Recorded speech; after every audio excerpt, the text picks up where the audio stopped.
Hi guys, ngayon po ay ituturo ko sa inyo kung paano po gumawa ng suman sa lihiya. Sa aking page ay gumawa na po ako nito. Ngayon sa mga bago ko pong followers ay ipapakita ko po kung paano po gumawa ng suman sa lihiya. Madali lang naman po gumawa nito. Pwede nyo rin po itong pang merienda, pang regalo, or pang business. Ang una ko pong ginawa ay hinugasan ko lang po dito mabuti yung malagkit. Hanggang sa maging malinaw na po yung tubig niya. Pagkatapos ko pong mahugasan ay nilagyan ko po ulit ito ng tubig para ibabad ko po ito ng magdamag. Mas maganda po kung magdamag nyo po ibababad para maging malambot po yung gagawin yung suman. Nang mababad ko na po ng magdamag ay inalis ko na po yung tubig nito.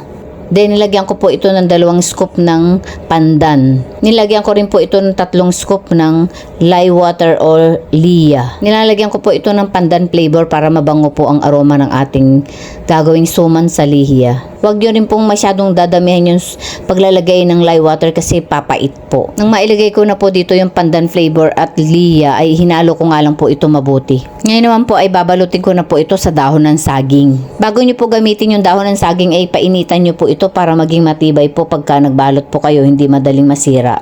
Kung pangtinda po yung gagamitin nyo, dapat ay magkakasing laki po. Pero kung pangkain naman po ay depende po sa laki na gusto nyo po yung gagawin yung suman. Hindi nyo po na itatanong ay mahilig po dito ang aking apong si Aki.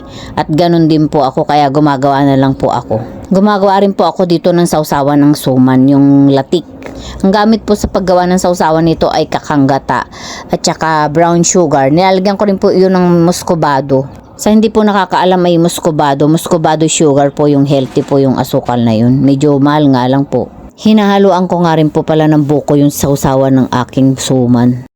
Lalo pong sasarap yung sauce niyo pag lalagyan nyo po ng ganun. Pero optional naman po. Gumamit din po pala ako dito ng tali.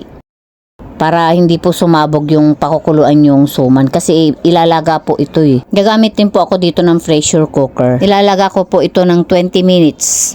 Habang pinakukuluan ko po yung suman ay gumawa naman po ako dito ng sausawan. Ito po ay pinaghalong buko, muscovado sugar, brown sugar, kakanggata at konting asin. Hinalo ko nga lang po ito sa mahinang apoy hanggang sa lumapot na. After 20 minutes ay luto na po yung ating suman sa lihiya. Isa po ting masarap na kakanin. Tayong mga Pinoy ay mahihilig sa ganitong kakanin. At tikiman time na po, kain po tayo.